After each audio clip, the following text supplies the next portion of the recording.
On this episode of MythBusters, will steel-toed boots cut your toes off? Adam and Jamie take on a tall tale of shoe shearing. Oh, man. And will Carrie take wing? I'm a piñata! As a Japanese myth takes off in Bottle Rocket Blast-Off. Who are the MythBusters?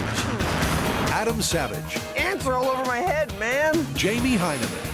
Gets me all worked up just looking at it. Tori Bellecci. Whoa. Carrie Byron. That was crazy! And Grant Imahara. Go get him, boy. Between them, over 50 years of special effects experience. Go! They don't just tell the myths, they put them to the test.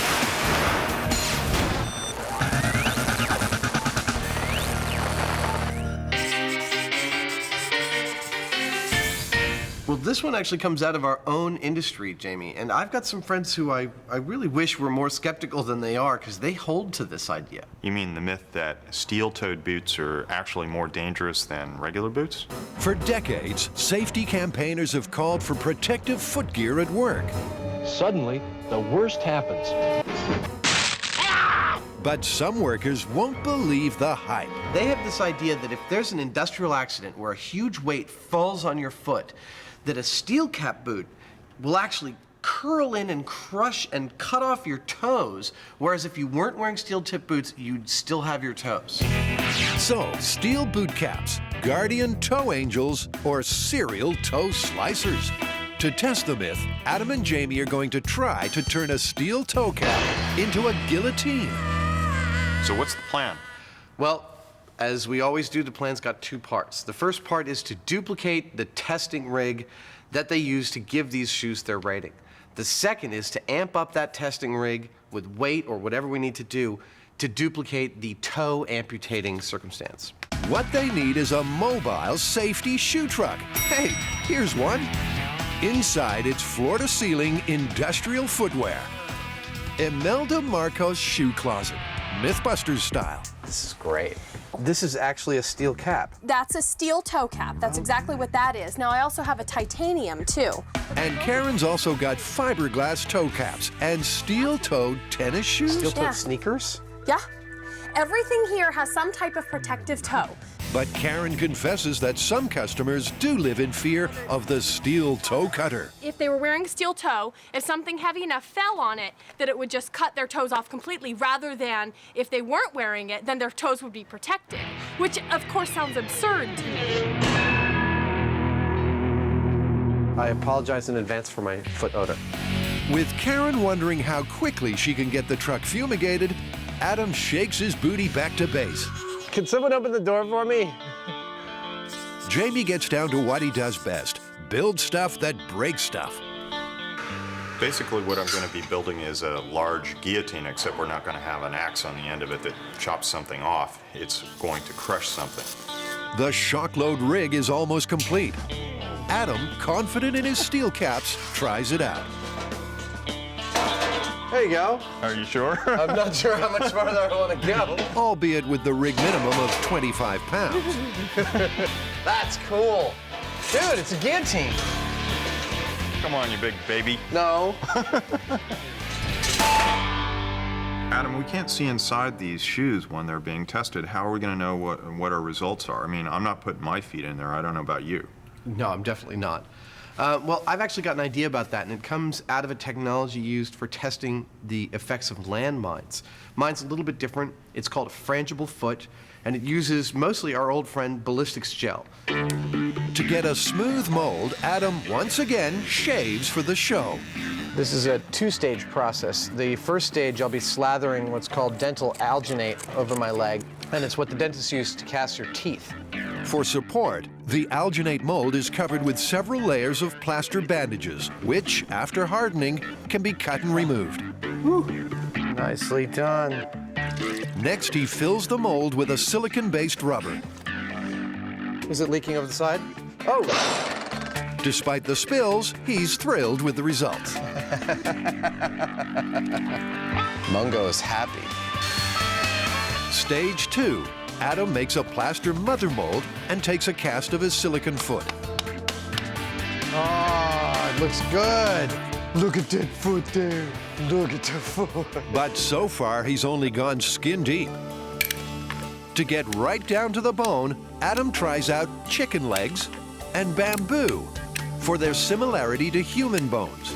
All of a sudden, I'm not sure I like bamboo. His tests show that neither is a match. So he goes for a fiberglass alternative. These are real human feet, and our ultimate goal is to make castings of these in a material that matches the bone exactly. Stage 3, Adam casts a mold of the skeletal feet That one's done. and mixes a hard resin cocktail. When set, it's a perfect substitute for real bone. Oh, yeah. Hot glue for tendons, and the surrogate skeleton is complete. Stage 4 puts flesh on the bones. Adam uses a new ballistics material, which he pours over the skeleton in his plaster leg mold. I'm actually really pleased with this. I think this is the state-of-the-art for MythBusters and flesh limb analogs for testing damage. There have been a ton of experiments we've done where we've kneaded bodies and skeletons and things of different types. How you doing there, buddy? How you doing? Yeah, you're doing so good. We're gonna shoot you. This is the best we've ever gotten in terms of something that'll really show us what happens when this accident occurs. Meanwhile, Jamie has applied the finishing touches to his toe torturer, and they're ready to start testing. All the shoes that we're testing are the highest rated safety boots you can get, and that's called the ANSI 75 rating. The plan is to systematically increase the height and the weight of the things that are dropped on the shoe, probably until the shoe starts to crunch. Beyond that, we've got our MythBusters frangible legs, which should tell us the extent and severity of any injury that gets sustained. I still don't think that we're going to get any cut-off toes. Now we officially have a dangerous thing, so let's be careful around it. Wow, that feels really weird. Feel that. How come you don't wear steel-toed boots, Jamie? I generally try not to drop things on my feet. Safety pin is out. First up on the chopping block, steel cap boot. 75 pounds from 3 feet. In 3, 2, 1. Well, there you go. Well, there it is. I see a little distension in the leather here, but there doesn't seem to be any deformation at all. Could be some variations. It looks like it may have mashed it just a hair, but not enough to hurt. May just be the leather flattening out itself. That's an ANSI 75 rating at the official test height and weight. Big deal. Let's ramp it up. The impending toe-mageddon has got Adam excited. Oh, yeah. Oh, yeah. Oh, that's great. Just stand over there. The drop rig is now a toe-trembling 400 pounds. In 3, 2, 1. Oh, man. These are resilient shoes. Even at the rig's maximum weight, the steel cap doesn't look to have been squashed flat. It's like stealing a dead guy's shoes. You haven't done that since the war, have you, Jamie? Which war? I do have a broken metatarsal here. Yeah, but they look like they might still be attached to your body. Oh yeah, they would. But that's 400 pounds from 3 feet. What do you think? We ought to go to, let's go to 6 feet now. I want to see some toes cut off or crushed beyond all recognition. 3, 2, 1. Well, it sort of removed itself there. As flat as a pancake. Wow. Dr. Heineman performs a boot autopsy. And the toe's in bad shape, but it's still in one piece. We've got a break in the first metatarsal. We had a break in the second metatarsal. So there's your steel toe. That's a pretty serious deformation, but it still ain't a toe cutting deformation. No amputation, no celebration. The myth of the steel toe cap toe slicer is looking shaky.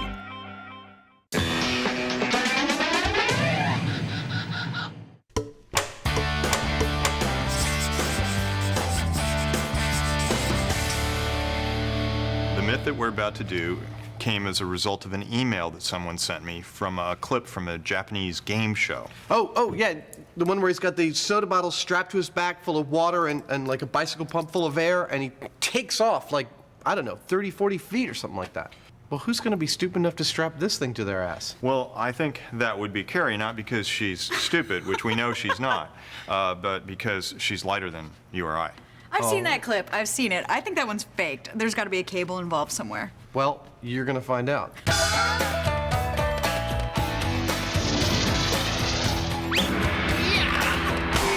So can the MythBusters launch someone 40 yards on a ballistic trajectory with a bottle rocket jetpack using just water for fuel?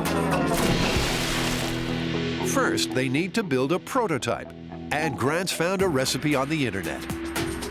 Our bottle rocket's going to be composed of a plastic soda bottle, a bike pump to provide air pressure, a rubber stopper, and some plumbing bits from the hardware store. It's all hands to the pump, and when Tori adds a pointy bit, they've got themselves a rocket. Kind of thing. Looks pretty cool. For like a 2-second job. Let's do it. All right.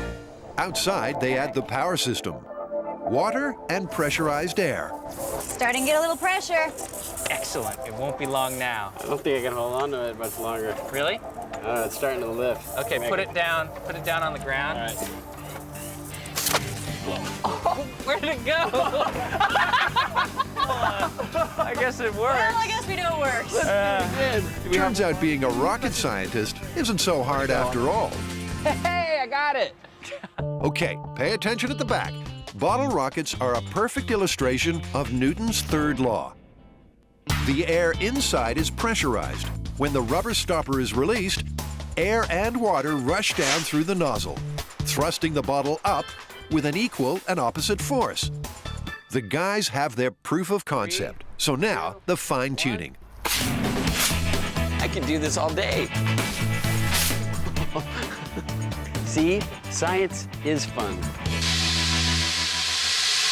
So, knowing that bottle rocketry is actually very popular, what is the current world record for altitude? The current world record is 517 meters set by U.S. water rockets, and it was set by a device called the X-10, which is shrouded in secrecy. All of the specs we have in it are based on guesstimates from looking at photos and video, but it seems to be not a soda bottle, but actually an 8-foot tube of fluorescent light protective covering polycarbonate wrapped in high-strength composite and powered solely by tap water and air pressure. May 2005, Galway, New York State. The U.S. Water Rockets team sets a new world record as its X-10 rocket reaches 1,696 feet before parachuting back to Earth. Back at HQ, Grant is making a splash, perfecting the MythBusters bottle rocket. They're looking for the water-to-air ratio that gives maximum thrust.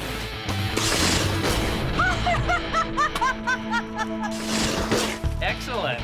Look at you. Several dry runs later, they conclude that 1/3 water, 2/3 air is right on the money.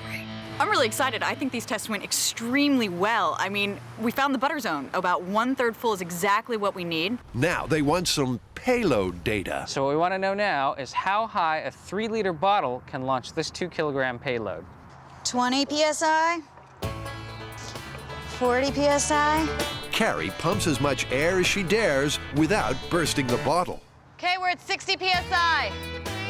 Okay, stand by. 3, 2, 1. Ow! That's really stiff. This might be a two-hander. In 3, 2, 1. Woo, that's awesome. That means we got 2 kilograms, 20 feet. That's a nice, easy round calculation. At 60 PSI, they'll need 28 3-liter bottles just to get Carrie off the ground, let alone propel her 40 yards. Time to supersize. All right, this jug is 18.93 liters. I'm gonna fill it 1/3 full with water. If the soda bottles fail to get Carrie airborne, this could be Plan B. Okay. Okay, 2 kilogram load. I have to say I'm a little bit frightened. Be afraid, be very afraid.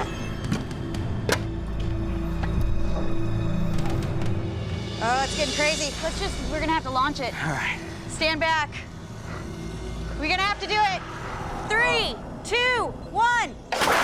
Holy crap, run! Run! Now that's what I call a water cooler moment. That was a good launch. I went up about, I'd have to guess, How about 50, 60 feet? had to be about 50, 60 feet in the air. There was plenty of thrust, but for our would-be astronaut, 1. not exactly reassuring. I have to say it was extremely scary because this is very pointy, this is very heavy. It went really high in the air, and for some reason it headed right for the cameraman and the sound woman. Run! Run! And he started running one way, and she started running the other way, and everybody going, ah!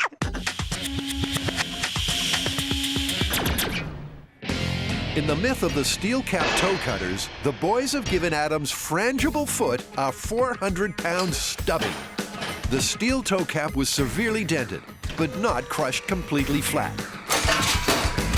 Now, they're going to leave the toe cap out of the equation. Because the myth involves steel-toed boots causing you more harm than they might actually protect you in an accident, we'd like to show what would happen if you weren't wearing steel-toed boots at all. 75 pounds, 3 feet, non-steel-toed boot. But the results suggest that the guys have tripped over their own foot. Okay, I think we've got a problem here. Our new ballistics material, unlike the gelatin, it doesn't break or shatter under that kind of load. It tends to bounce back. I mean, it matches the density of flesh, but perhaps not the behavior as much as we'd like. The springy consistency is preventing a realistic record of impact damage. The boot's on the wrong foot, so they decide to start from scratch with good old Plan B, which is Take the toe of the boot, put a cylinder of clay in there, and see how much tension there is from the weight dropping on the boot. It's like the aftermath of a shot from like a samurai film, like, their new method is borrowed from ANSI, the American National Standards Institute. For decades, men with beards and white coats have been crushing toes for science. It's easy to see what this impact would do to the unprotected foot, as represented by this foam wax form.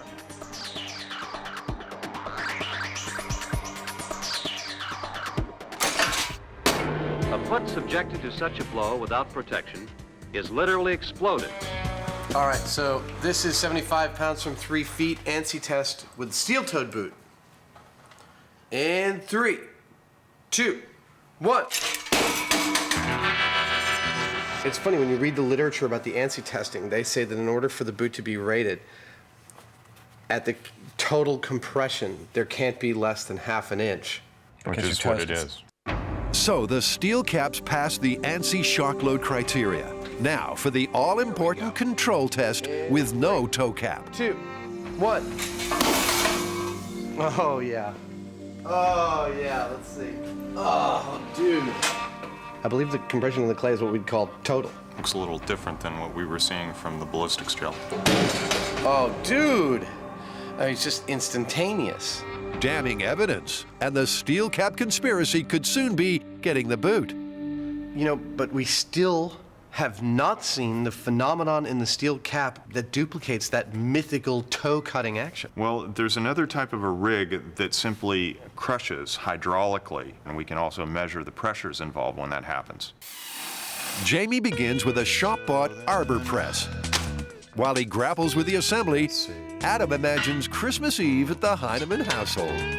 I can totally see your wife up all night, you know, like with the thing down in the basement. Don't come down, honey. Look, honey, I got you a log splitter. Oh, honey, I'm touched. Thank you, honey.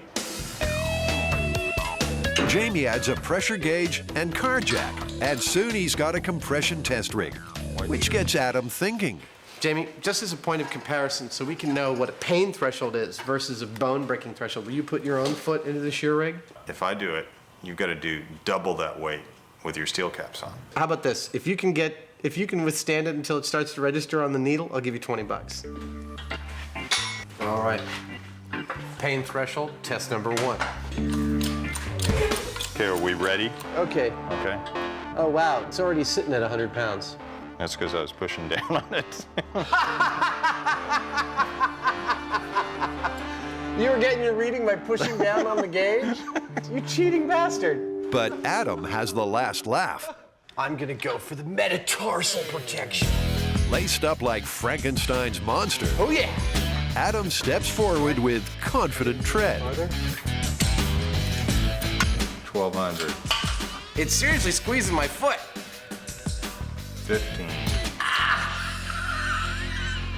God! Okay, that's it. That was 1,600 pounds. Which just goes to prove absolutely nothing at all.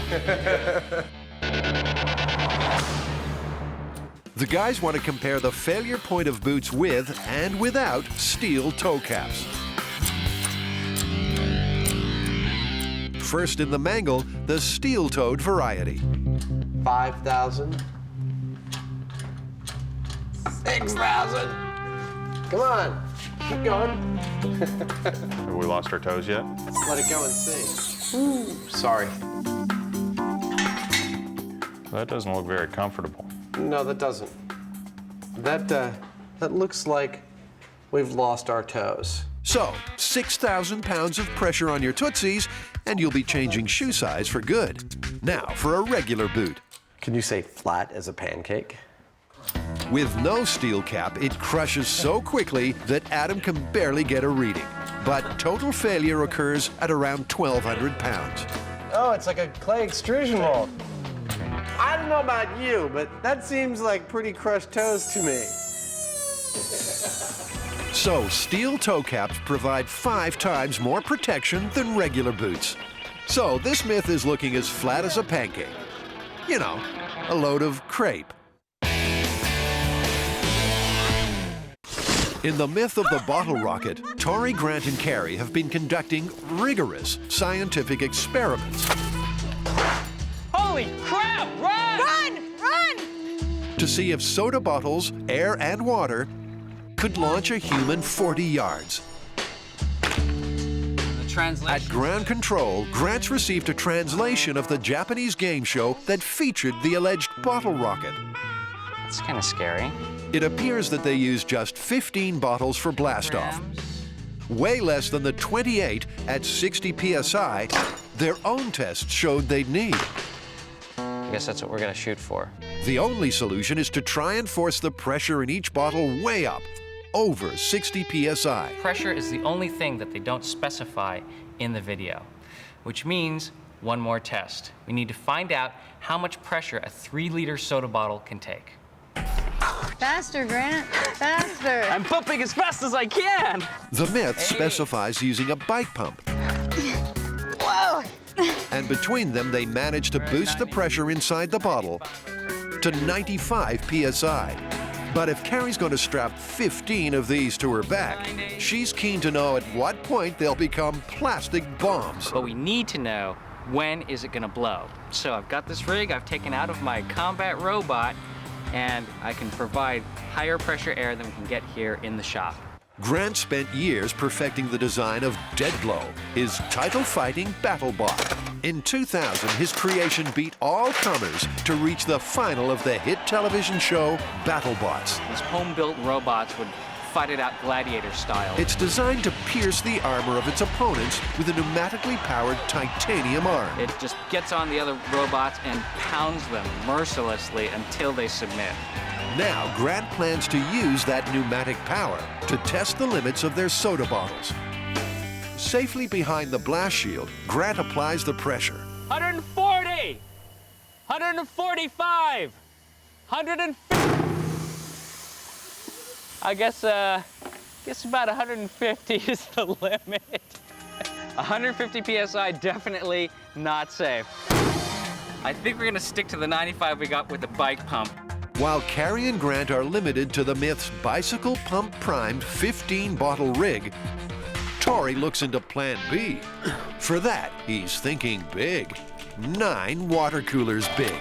So the first thing I gotta do is find out how much air pressure one of these bad boys will take. Ooh, 8 more. I gotta go to the bathroom. This is a game called Guess What I Had for Lunch. You know, that's real material. On a serious note, safety concerns mean they need to repeat the failure pressure test on a water cooler bottle. And then that way, no one gets hurt.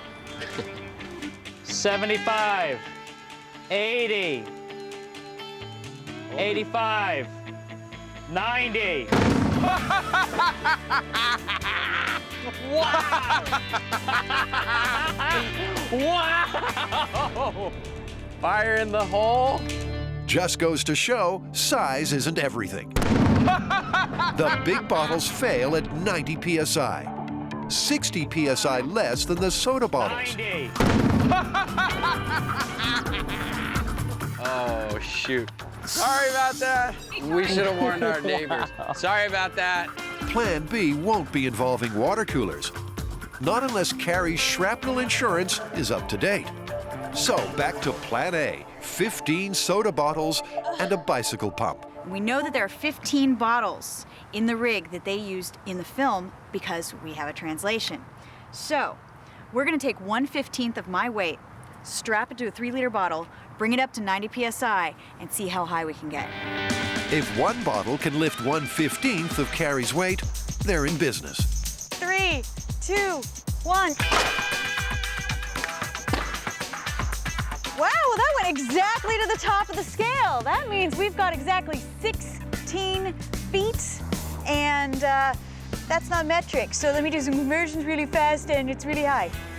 We'll come back to that. This 3-liter bottle at 90 psi lifted 3.5 kilograms, 490 centimeters. That's amazing, because that's 1/15 my weight. 15 bottles could possibly lift me to the top of this scale. And I can't wait to tell the boys, because we all kind of, it's probably faked. Maybe not. Encouraged by the test runs, Carrie and Grant get down to the real thing. Their job, the 15-bottle rig as specified in the game show clip. Oh, yeah. Are you ready to fly? That's gonna be amazing. And Grant's come up with a new way to pop Carrie's cork. Put the bottle on like that. Cable ties click around this lip. And then you slide the ring up to secure it. It's locked now. Cable ties are holding it on. When you want to launch, pull the ring down, and that'll release the bottle straight up. Simple. So with the design stage approved, mass production can begin at MASA, the MythBusters Aeronautical and Space Administration. The bottles will be filled with air via bicycle inner tube valves, which are glued into place in rubber stoppers. So air will get in, but not out. They carefully assemble 15 cable tie quick release systems, which they secure in a plywood housing. The PVC collars are fixed to a trigger plate and placed over the quick release platform to complete the rig. That is so awesome. Looks good, but can it walk the walk? Oh, yeah. That is gonna rock.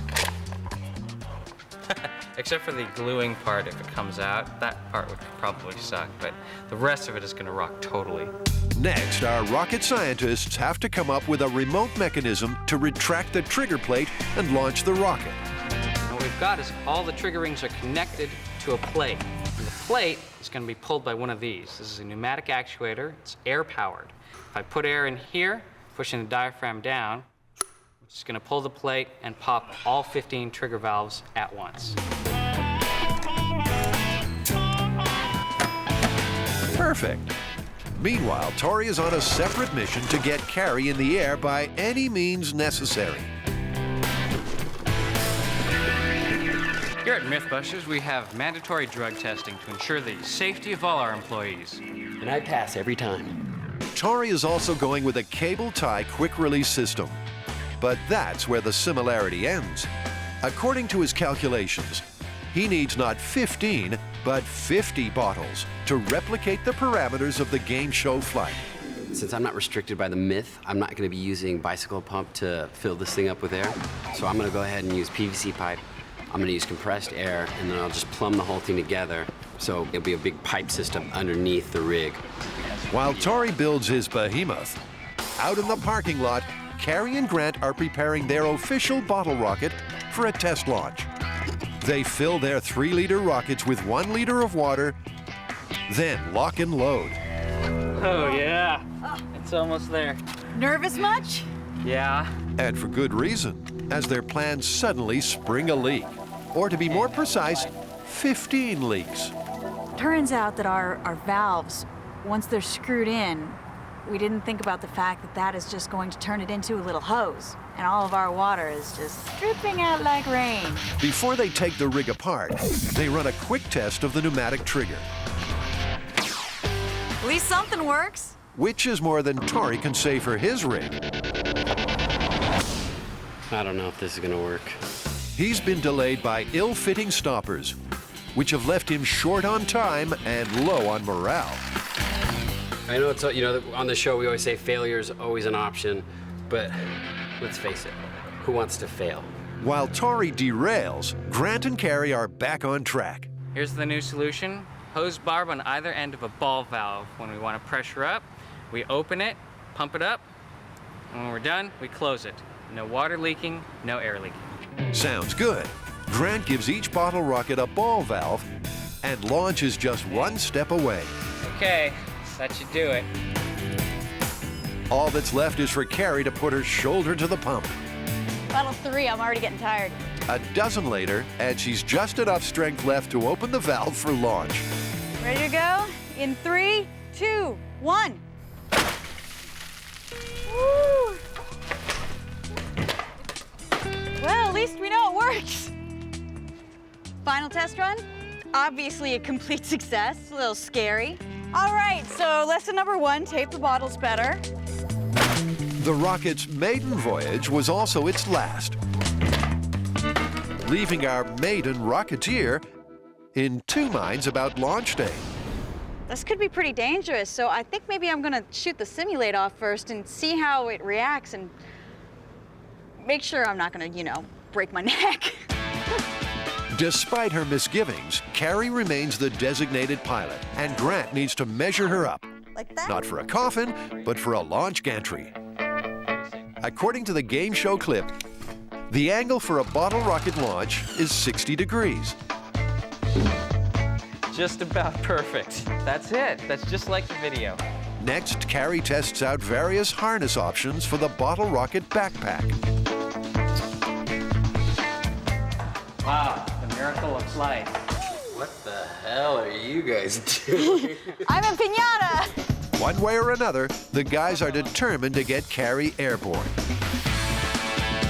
Tori's had a problem with the stopper design on his 50-bottle rig, but he's worked through the night and he thinks he's got it licked. There was another design that we found on the internet, and it was basically taking a PVC coupler, cutting a groove in it, and slipping an O-ring over it. And then the bottle slips over that, and it gives us a great seal. I mean, it's like a perfect seal. After burning the midnight oil, it's a champagne moment for Tori. 3, 2, 1. I think it works. Hey, that worked. But on the eve of launch day, this rocket scientist has grave concerns. Are we gonna get Carrie in the air? I don't know if she's gonna really wanna do this. I saw the 15 bottles launch yesterday, and it's pretty frightening. 50 bottles, I don't know, she might get hurt. The myth that steel toe-cap boots are more dangerous than regular boots is sinking fast. I don't know about you, but that seems like pretty crushed toes to me. But the boys won't be happy until some toes get the chop. So they turn to the shear attachment, or, as it's affectionately known, the blade. Oh, there's one, 500. Oh, there's one, 600. Oh, yuck. Oh! You had enough yet? Yeah, stop. Okay, we're at 1400 and we're pretty much cut all the bar is flat against the bottom. So here's some handy facts. 750 pounds will break every bone in your toes. 1,400 pounds, and you won't have any toes left to break. Oh, that's yummy. Meanwhile, the MythBusters research department has made a surprising discovery. Well, you know, as often is the case on MythBusters, we've uncovered some information that actually lends a little credence to this concern about amputation involved with steel-tipped shoes. Absolutely. It was really difficult to find this piece of information, but we did turn up a case in 2002 in Australia of a man who had an accident involving his steel-toed boots. He was working near a forklift that was loading some pipe, and one of the pipes fell off the forklift onto his steel-toed boot, and he lost the third toe on his right foot. So, just when it seemed out for the count, this myth staggers to its feet for one final round. To deliver the knockout blow, it's back to the guillotine, and this time the boys mean business. They fitted the shear attachment to simulate a worst-case industrial scenario. So this is a danger zone now. With the rig at maximum height and weight, this will be the ultimate test of a steel-capped boot. In 3, 2, 1. Dude! Oh, it slid right off the steel because it landed right where I placed it, but it slid off the steel toe and sliced the entire shoe in half. Does that mean that because of the steel toe, you're actually going to lose slightly more of your toes? But it's not the steel toe that's actually cutting your foot off. It's just providing like a ramp. It's an intriguing result, which prompts a second take. In 3, 2, 1.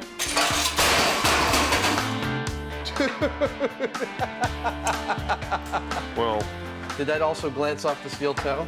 That did exactly that. And, even though we put it way farther out. Yeah, we couldn't have really placed it any differently. This is probably the closest thing that we've seen to the circumstances that the myths say where it could well have been involved with amputating the toes.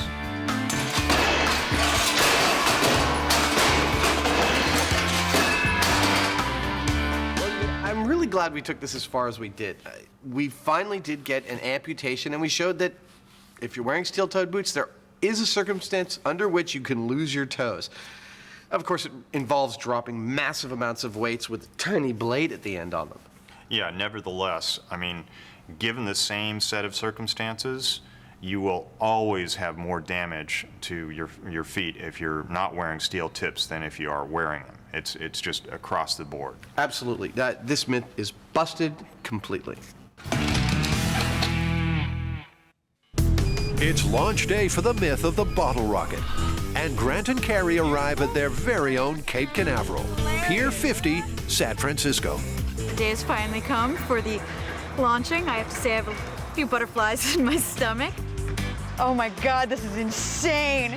The launch profile entails splashdown in the bay, which has our bottle rocketeer asking the obvious question. How am I gonna get out? There's gonna be a boat and a jet ski to fish you out. I mean, to rescue you. To get you. Joking aside, Carrie's well-being is paramount, and Simulate Jane is on hand in case the safety officers from Medics at the Movies veto launching a human. Harbor Patrol arrive with a splash. How action movie is this? It may look Hollywood, but any injuries sustained will be real. So Carrie is taking no chances. I might have to launch the Simulate a few times before I can actually commit to this because it's looking somewhat dangerous. The Simulate's knees are giving way at the prospect, so they shore her up with an aluminum frame. It looks like a garter for a robot. And with no time for swimming lessons, Carrie applies the final touches. As the gantry is moved into place, yeah, it's perfect. Tori arrives direct from the late shift and gets straight into the spirit of the occasion. Okay, what can I get you? Gin and tonic, what do you want? Vodka cranberry? You got it. When Tori's finished fueling, it's time to assemble the rocket. First, load the 15 motors onto the release platform. All right, that's it. And secure them tightly. Don't be shy. I got lots of tape. Beef up the safety measures and install the pilot. Mount the bottle rocket on the launch pad. Yep. Good. Beauty. And have a joke at Carrie's expense. Eventually, another dummy's gonna get in there. No, I'm kidding. Come on, I'm joking. Carrie's too nervous. No more joking. Let's grim up. And finally, prime the engines. Can you believe you have to do these one by one? How many more to go, Imahara? 4. I'm glad that there's 4 more because I just didn't want this to be over yet. Everything's set for launch. So inevitably, the rocket springs a leak. Okay, Carrie, pressure in the middle now. Putting all I can on it. This is the one that's hemorrhaging. I know, there's nothing more I can do. While the ground crew make frantic repairs, Tori plays for time. What makes you think there's a problem? There's no problem. Grant brings the leak under control. And it's pumped like mad to bring the last bottles up to 90 psi. Last one. Okay, everybody get ready. This is the last one. The distance markers are all in place. And if they're anything to go by, someone's expecting a long-haul flight. We're about to do the 15-bottle test. I saw it launch yesterday, and it's pretty powerful. I think it's just going to go straight out there, go out about 20 feet up, and continue on, total path about 40 feet. It might just like swing up over her head and just like spin her into the water. It's not going to pinwheel. I think it's just going to go straight. This is probably more important for me than anybody else because this right here is going to tell me whether I want to get in this or not. So I'm crossing my fingers. Grant attaches the pneumatic trigger release. It's 0 hour for Jane, the simulate. You guys ready? We got to pull the blocks out. Hey. Okay. High speed ready. 3, 2, 1. Hard to tell who flew furthest, Grant or Jane. That was good job, buddy. That looked great. Where'd she go? Straight down, apparently. Something malfunctioned, and the high-speed camera should hold the answer.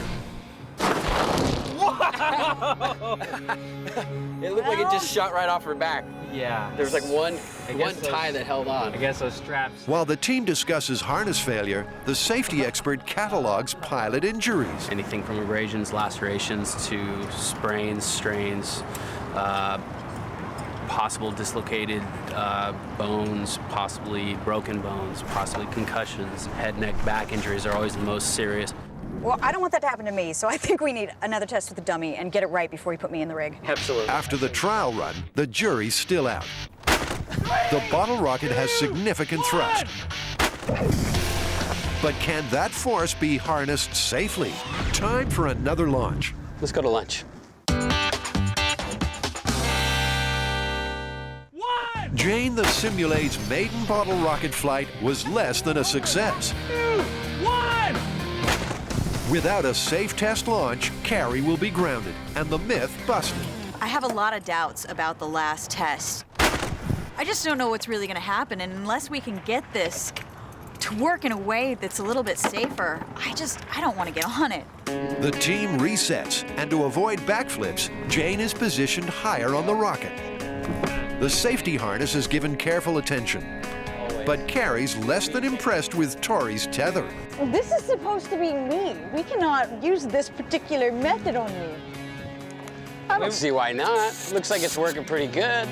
Passenger comfort will come as standard on a later model. In 3, 2, 1. Oh. Maybe I shouldn't stand right behind it next time. That didn't look that bad.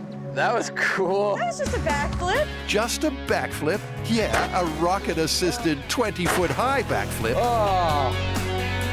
That's not very ballistic.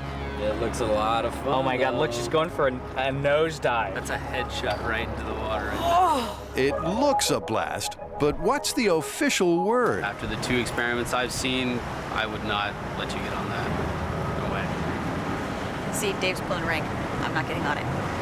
You're off the hook. You're off the hook. I didn't want to chicken out, but I did not sleep last night. I kept thinking I was gonna break my neck on this thing. Well, I'm a little bummed, though, that we're not going to actually launch a person on it. I mean, looking at the high speed, that looked fun.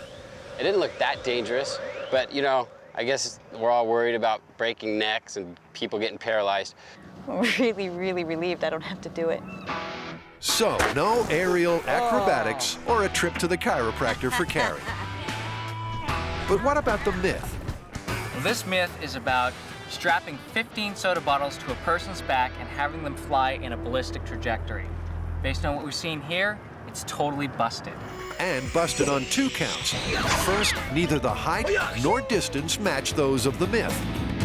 And second, this rig isn't close to being safe for a human passenger. This being MythBusters, now that the myth is busted, we need to ramp this up. So we're gonna go to Tori's 50-bottle rig. I just finished it maybe a few hours ago. I stayed up till 2 in the morning last night trying to get it finished. So I haven't actually tested it, so I don't know if it's gonna work. I'm hoping. I'm very hopeful. With Carrie off the hook, Jane's safety is now in Tori's sleep-deprived hands. I like to call this my safety friend. This is what happens when I don't get enough sleep. All 50 bottles are filled with 1 liter of water, then loaded onto the O-rings for a pressure test. All right, the moment of truth. I don't hear any hissing. I don't either. That's a good sign. It's a real good sign. A word of warning, simultaneous triggering, as seen on 360 Swing Set, is a very tall order.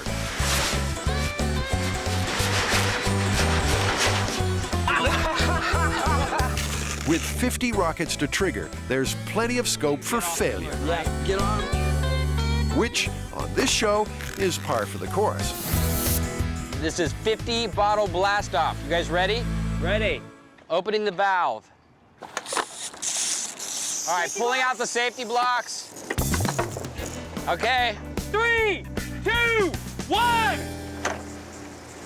Go! Ah, what do we do?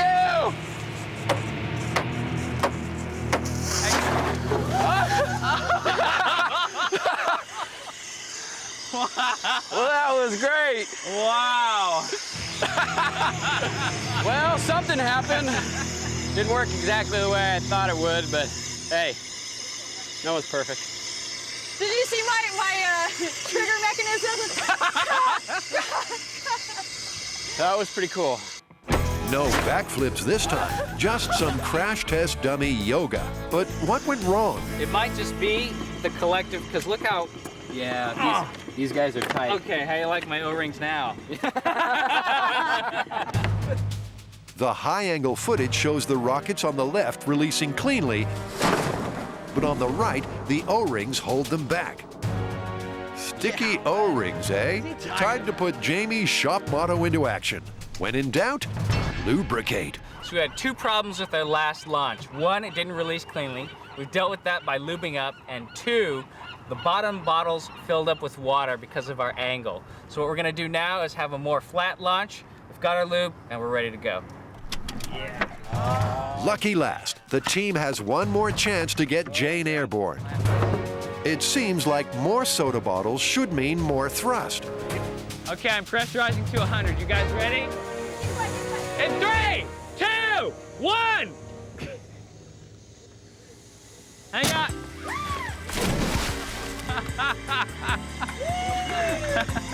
I wouldn't have been scared of doing that. Yeah. Well, it wasn't impressive, but it sure was fun. I just do not see soda bottles and water and air being any means of a jetpack whatsoever. yeah, it seems like we should have more soda bottles would mean more thrust. More bottles means more complications, and simultaneous release is one of our hugest problems in any experience we do. You know, we didn't get her too high, but I'm still happy. I would say we can call this one busted. And call it a day. Yeah. Busted. Let's get out of here. I want to go to bed. I'm tired.